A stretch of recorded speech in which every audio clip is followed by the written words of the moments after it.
Welcome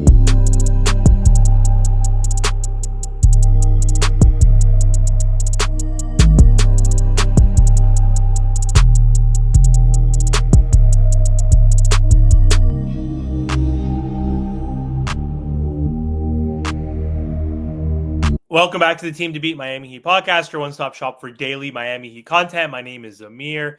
Before I get started on today's episode, just want to thank everybody for supporting the channel, pushing to 3,000 subscribers. So if you guys do enjoy the content, don't forget to subscribe to the channel.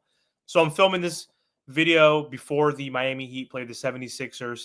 Today, the Miami Heat have 4 games left in the regular season. We're currently the 10th seed in the East at 35-43. Officially have clinched a play-in berth. So the Miami Heat are in the play-in tournament for the 3rd straight season, which sucks. But the Miami Heat have played a little bit better after, that 10-game skid. Went on a 6-game winning streak, but lost the last 2 games in heartbreaking fashion to a certain degree. I mean, the Memphis game was rough because they did have an opportunity to win that game, and they ended up losing to a buzzer beater by John Morant. And then they followed that up with a loss to the Milwaukee Bucks, who were shorthanded also. The Miami Heat have been shorthanded. Wiggins has been out for quite some time with his hamstring injury, but they were missing Dame and a few other players, and they were able to come back and force overtime and win that game. So the Heat have lost a couple heartbreaking games, but right now we are destined for the play-in, and we have, again, an opportunity to move up. And if we are looking at the play-in picture right now, the best the Miami Heat can do is the 8th seed. So the Miami Heat cannot clinch the 7th seed, which would give them the opportunity to have home court and to finish as the 7th seed at best. So as you can see from this picture, the Miami Heat can fall anywhere from 8 through 10. And it looks like they're most likely going to be the 10th seed unless they beat the Chicago Bulls, which will be a key head-to-head matchup.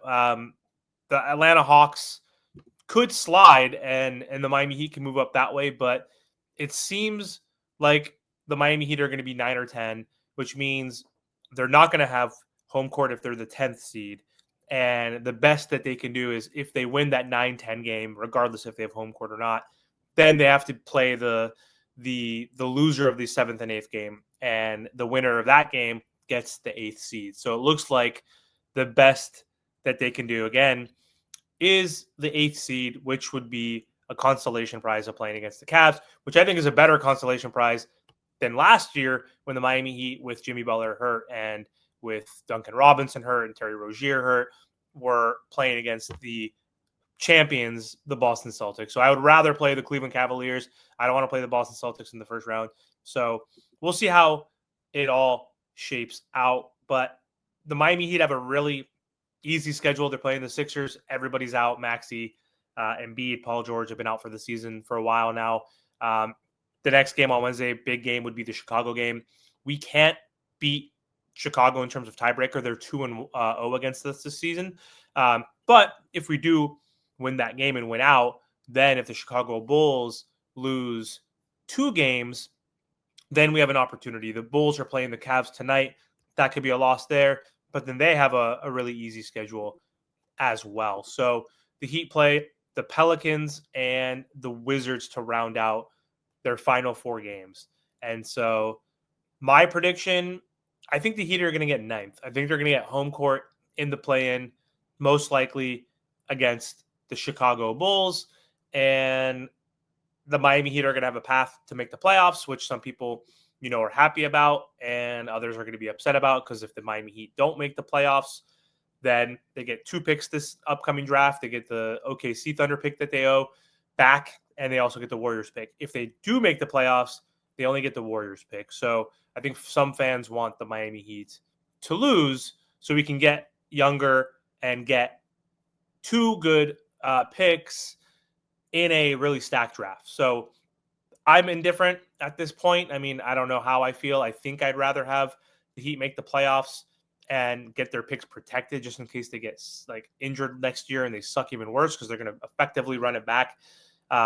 So I don't know, but if they don't make the playoffs, I'm not going to be upset. Like this team has been struggling. It's been a pretty annoying, terrible year. So I wouldn't be too pissed. But anyway, if we want to look at the draft piece right now, so if we're looking at the tankathon, so the Heat right now have the 11th worst record in the NBA. So they have 75.6% chance to get the 11th pick. They have a 12.4% to get a 12 pick. So basically, that's 87% or so chance that they're going to get either the 11th or 12th pick in the draft. And this is if they don't make the playoffs, by the way. This is their own pick.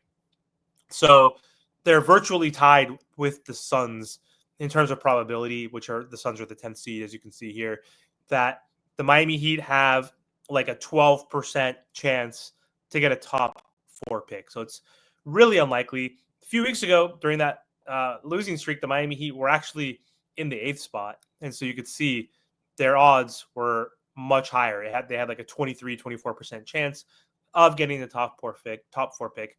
Not happening based on their recent streak of going 6-2 in their last 8 games. But this is the opportunity for the Miami Heat. It doesn't seem like they're going to get down to the 9th seed. It's a possibility. If we look at Portland's record, Portland right now is 35-44.